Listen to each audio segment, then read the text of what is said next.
দলের পক্ষ থেকে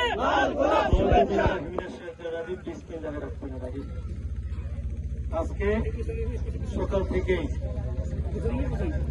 আমি আমার সম্পাদক মহোদয় আমাদের মহিলা আমাদের আমাদের এমপি আমাদের জামাত ইসলামের মিস্টার সালেহী, এই এলাকার এমপি মোস্তাফিজ সাহেব এবং আমার জেলা বিএনপির আহ্বায়ক মোস্তফা ভাই, সদস্য সচিব এবং জেলা পরিষদের যে আমাদের চেয়ারম্যান সোহেল সহ আমার মন্ত্রণালয়ের চিফ ইঞ্জিনিয়ার সহ বিভিন্ন পর্যায়ের কর্মকর্তা সহ আমরা ইতিমধ্যে আমরা 2টি উপজেলা চিলমারি এবং রৌমারি অনেকগুলো জায়গা পরিদর্শন করেছি, সেখানে কথা বলেছি।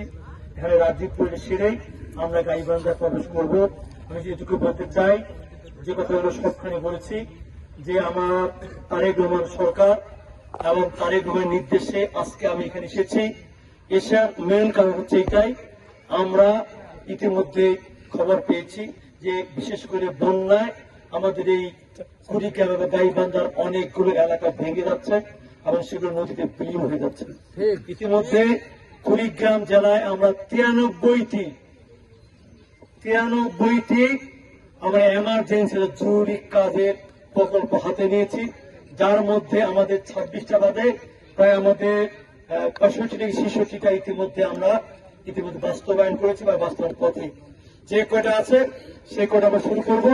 এছাড়া আজকে যে আমি দেখে গেলাম সরাসরি, সেইখানে আরো কয়েকটি জায়গায় আমি দেখেছি সেখানে ভেঙে যাচ্ছে, সেইখানেও তাৎক্ষণিকভাবে 2-1 দিনের ভিতরে সেইখানে যেন ভাঙন রোধ করার জন্য আমরা প্রকল্প হাতে নিয়ে সেইখানেও জিও ব্যাগ বরাদ্দ করে আমরা সেইগুলো ভাঙন বন্ধ করবো। সেইটুকু মনে রাখবেন। এই যে আপনার রাজীবপুর এলাকাটা, এটা কিন্তু আমাদের 900 কোটি টাকার একটা প্রজেক্টের আওতাধীন আছেন। এটা এই প্রকল্প যদি বাস্তবায়ন হয় তাহলে চিরস্থায়ী ভাবে এই এলাকায় আর কখনোই নদী ভাঙন হবে না। যেটা ব্লক দিয়ে কয় সিমেন্টের কথা বুঝেন না, সিমেন্টের ব্লক দেওয়া সেটা করব। ইতিমধ্যেই আমি দেখে গেলাম এবং এই প্রকল্প যেন অতি দ্রুততার সঙ্গে আমরা একনেকে পাশ করে আমরা বাস্তবায়ন করতে পারি। এই জন্য আমি আমার ডিজি এবং চিফ ইঞ্জিনিয়ার সহ আমার অন্যান্য কর্মকর্তাকে নিয়ে আসি, তারা সরাসরি দেখলেন। কারণ জিও ব্যাগ হচ্ছে জরুরি কাজ, হচ্ছে এটা আপদকালীন, এখন ভাঙবে, এখন আমরা ঠেকানোর চেষ্টা করবো। এইটা কোনো সমাধান হবে না, তাই না? এই জিও ব্যাগটা হয়তো কয়েক বছর থাকবে, 4 বছর 5 বছর 6 বছর আবার ভাঙতে পারে। এই জন্য আমরা চিরস্থায়ী ভাবে ভাঙন রোধের জন্য আমরা এই প্রকল্প হাতে নিয়েছি। আমাদের মাননীয় প্রধানমন্ত্রী তারেক রহমানের একটাই আমাদের নির্দেশ দিয়েছেন।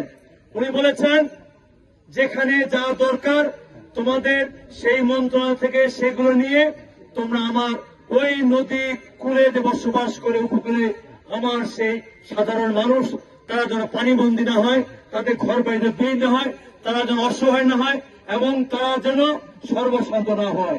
আমরা দেখেছি বিগত 17 বছরে এই যে আপনাদের পুনর্বাসনের নামে, নদী ভাঙন রোধের নামে, জিও ব্যাগের নামে, প্রকল্পের নামে হাজার হাজার লক্ষ লক্ষ কোটি টাকা সেখানে দুর্নীতি করা হচ্ছে। কিন্তু তারেক রহমানের সরকার ওই সুযোগটা নাই। আমরা এখানে এমার্জেন্সি কাজ দিব, জিও ব্যাগ ফেলবো।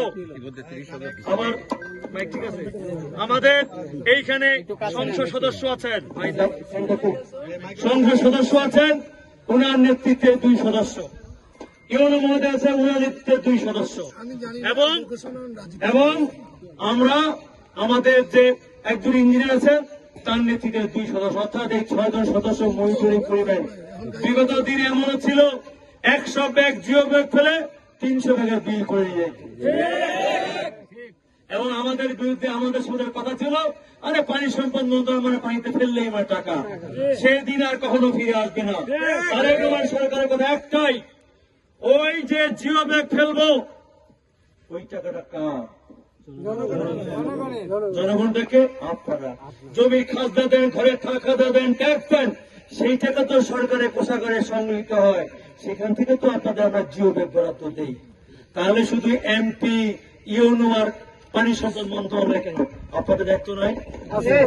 আমি মনে করি আপনারা সবাই পাই টু পাই হিসাব করে নেবেন যে এইখানে কয় কেজি ওজনের ব্যাগ খাওয়ানো হবে, 250 কেজি না 200 কেজি, সেটা দেখবেন, প্রয়োজনে মেপে দেখবেন, এবং ওই 10টা ফেলে 20টার জন্য বিল নিতে না পারে সেই বিষয়গুলো আপনারা প্রত্যেকে দায়িত্বশীল ভূমিকা পালন করবেন। এই ক্ষেত্রে যদি কোন রকম এদিক ওদিক পান, অনুরোধ থাকবে মুই তো ভাই বেশি দূরের লোক না হয়, ওর বাড়ি প্রচার হোক, মুখ ফোন করে করবে, আমি সবার ফোনটা ধরো, ঠিক আছে, এটা আমার অভ্যাস। ছাত্রবান্ধব করছিল ঢাকা বিশ্ববিদ্যালয়, কাজে ফোন করলে আমি ধরবো না, কল ব্যাকটা করবো। আমাকে কুড়িগ্রামের বহু লোকে ফোন করে, ফোন করে আমাকে বলবেন, আমি কথা দিয়ে যাচ্ছি, সেই অফিসার বা সেই ঠিকাদার যদি এই দুর্নীতিতে সম্পৃক্ত হয়, তাকে আর চাকরি বা ঠিকাদারি বাংলাদেশে করতে হবে না। কমিটমেন্ট আমরা সেই জায়গায় মাইক ছাড়াই ভালো। আচ্ছা ঠিক আছে, আমি আর বক্তব্য দিঘায়িত করবো না। আর একটা কথা যেখানে বলি, এই দেখেন আমরা জামাতের এমপি, বিএনপির এমপি, আমি বিএনপির মন্ত্রী, বিএনপি নেতা, জামাতের নেতা সবাই, তাই না? নদী ভাঙন হয় দেখে আমাদের ভাই, জামাতের ঘর দেখে, জামাতের প্রতিষ্ঠান দেখে নাকি বিএনপি দেখে, কোন দেখে? কারো দেখে না, সবার দেখে। নদী যেখানে পারে ভেঙে চলে যায়। বিএনপি রাজনীতি হচ্ছে এইটাই, আমরা সবার পাশে দাঁড়াতে চাই। কে ভোট দিচ্ছেন, কে ভোট দেন দেখার বিষয় নয়।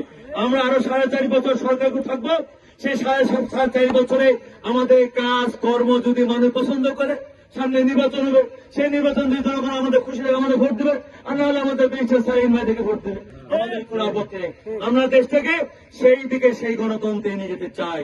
মনে রাখবেন, ওই 24-এর পরাজিতরা, ওই ফ্যাসিস্টরা এখনো কিন্তু বিভিন্ন ভাবে ষড়যন্ত্র করছে। কাজেই আমি অনুরোধ থাকবে, সজাগ থাকবেন। আমাদের মধ্যে নেতৃত্বের কম্পিটিশন নিয়ে ওই